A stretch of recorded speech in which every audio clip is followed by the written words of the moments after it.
मेरे साथ हैं प्रियांक खड़गे जो कर्नाटक में सिद्धरमैया सरकार के तहत मंत्री हैं और साथ ही कांग्रेस अध्यक्ष मल्लिकार्जुन खड़गे के बेटे भी हैं।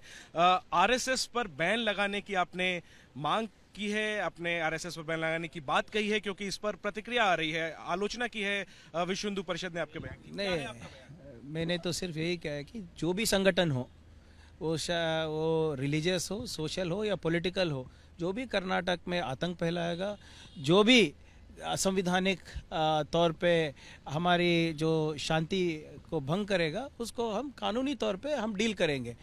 अगर कानून ये कहता है कि ऐसे लोगों पर पाबंदी लगाए, बैन किया जाए, तो बैन करेंगे, उसमें प्रॉब्लम क्या है। तो ये कोई असंवैधानिक काम तो नहीं कर रहे हैं ना, तो उनको डर क्यों है। चाहे वो आरएसएस ही क्यों ना, any individual, any organisation, social, religious और पॉलिटिकल, हमको कर्नाटक को वापस आर्थिक प्रगति के पथ पे लाना है और उसके लिए जो भी करना है हम करेंगे। लेकिन जो आपने मांग की, आप लोगों ने मैनिफेस्टो में लिखा था कि पीएफआई और बजरंग दल जैसे संगठनों को बैन करेंगे। पीएफआई पर तो ऑलरेडी प्रतिबंध है, तो बजरंग दल पर कब प्रतिबंध लगाने जा रही है कर्नाटक सरकार? मेरे जैसे फिर से मैं बोल रहा हूँ कि जो भी ऑर्गेनाइजेशन है, मैं ये संगठन वो संगठन नहीं बोल रहा हूँ, वी विल रिव्यू। अगर उन्होंने गैर कानूनी कुछ भी काम किया है तो उन पे एक्शन लेने का कानूनी तौर पे हम लेंगे। उसमें प्रॉब्लम क्या है? क्या भाजपा ये चाहती है कि कोई भी संगठन जो गैर कानूनी काम कर रहा है, जो असंवैधानिक काम कर रहा है, उनको हम प्रोत्साहन दें?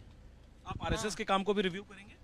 जो भी कंप्लेंट्स आएंगे उसको हम रिव्यू करेंगे। मैं सिर्फ आरएसएस की बात नहीं कर रहा हूँ, हर एक जो व्यक्ति करेगा ऐसा काम, हर एक संगठन जो करेगा, we stand by our statement. Timeline भी है प्रियांक जी कि इतने दिनों में? अभी तो our full focus is having a fully functional government, number 1। Number 2, 5 guarantee जो हमने दिए उसका ये है।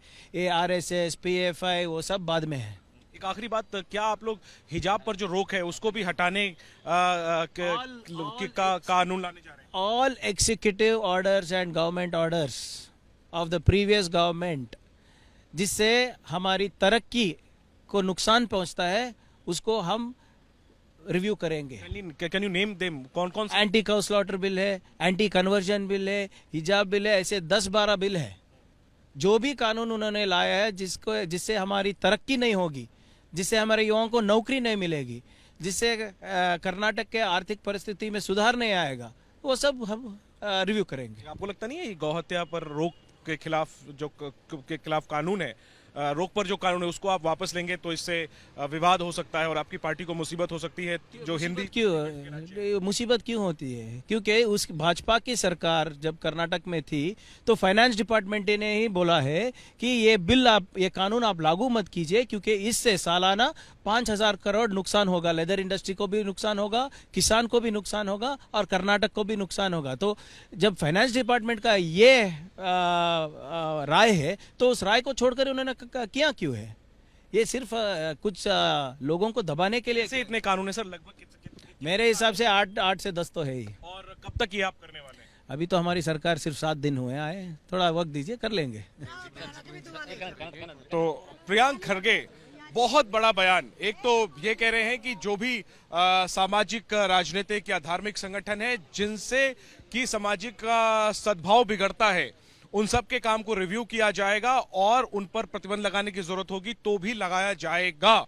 उसमें प्रियांक खड़गे जो हैं वो बजरंग दल से लेकर के आरएसएस तक जैसे संगठनों का नाम ले रहे हैं। हालांकि ये साफ नहीं कर रहे हैं कि ये जो कदम है वो कब तक उठाया जाएगा, लेकिन उससे भी एक अहम बयान प्रियांक खड़गे ने ये दिया है कि गौ हत्या पर रोक से जुड़ा हुआ कानून हो या हिजाब पर रोक से जुड़ा हुआ कानून हो, इस तरीके के जो तमाम कानून बीजेपी की सरकार जो कर्नाटक में थी उसने बनाए थे, उन सब को बदला जाएगा।